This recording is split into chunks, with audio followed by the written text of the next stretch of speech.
नई दिल्ली, वैशाख माह की पूर्णिमा को भगवान बुद्ध का जन्म हुआ था, इसलिए इसे बुद्ध पूर्णिमा भी कहा जाता है। इस बार यह 26 मई को मनाया जा रहा है। संपूर्ण वैशाख माह अत्यंत ही पुण्यदायी और पवित्र होता है। भगवान बुद्ध महानतम आध्यात्मिक गुरुओं में से एक थे। भगवान बुद्ध द्वारा दिया गया शांति, भाईचारे और करुणा का शाश्वत संदेश समग्र विश्व को दिया था। उनके उपदेश, संदेश और विचार मनुष्यों को नैतिक मूल्यों और संतोष पर आधारित जीवन जीने की दिशा में प्रयास करने के लिए प्रेरित करता है। भगवान बुद्ध ने पूरी दुनिया को करुणा और सहिष्णुता के मार्ग के लिए प्रेरित किया। वैशाख बुद्ध पूर्णिमा को गौतम बुद्ध के जन्म, बुद्धत्व की प्राप्ति और महापरिनिर्वाण दिवस के रूप में मनाया जाता है। अपने मोक्ष के लिए खुद ही प्रयत्न करें, दूसरों पर निर्भर ना रहे।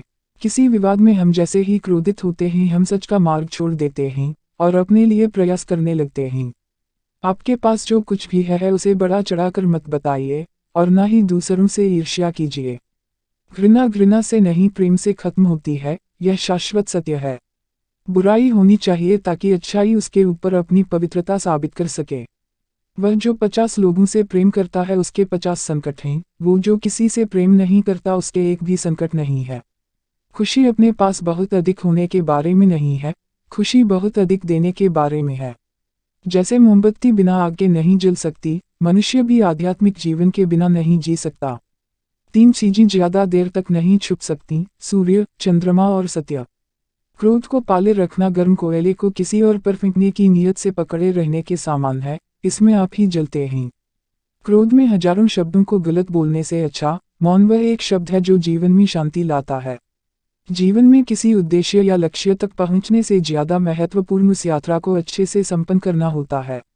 बुराई से बुराई कभी खत्म नहीं होती। घृणा को तो केवल प्रेम द्वारा ही समाप्त किया जा सकता है, यह एक अटूट सत्य है। जीवन में हजारों लड़ाइयां जीतने से अच्छा है कि तुम स्वयं पर विजय प्राप्त कर लो। फिर जीत हमेशा तुम्हारी होगी, इसे तुमसे कोई नहीं छीन सकता। सत्य के मार्ग पर चलते हुए व्यक्ति केवल 2 ही गलतियां कर सकता है, पहली या तो पूरा रास्ता न तय करना, दूसरी या फिर शुरुआत ही न करना। भविष्य के सपनों में मत खो और भूतकाल में मत उलझो, सिर्फ वर्तमान पर ध्यान दो। जीवन में आप चाहें जितनी अच्छी अच्छी किताबें पढ़ लो, कितने भी अच्छे शब्द सुनो, लेकिन जब तक आप उनको अपने जीवन में नहीं अपनाते तब तक उसका कोई फायदा नहीं होगा।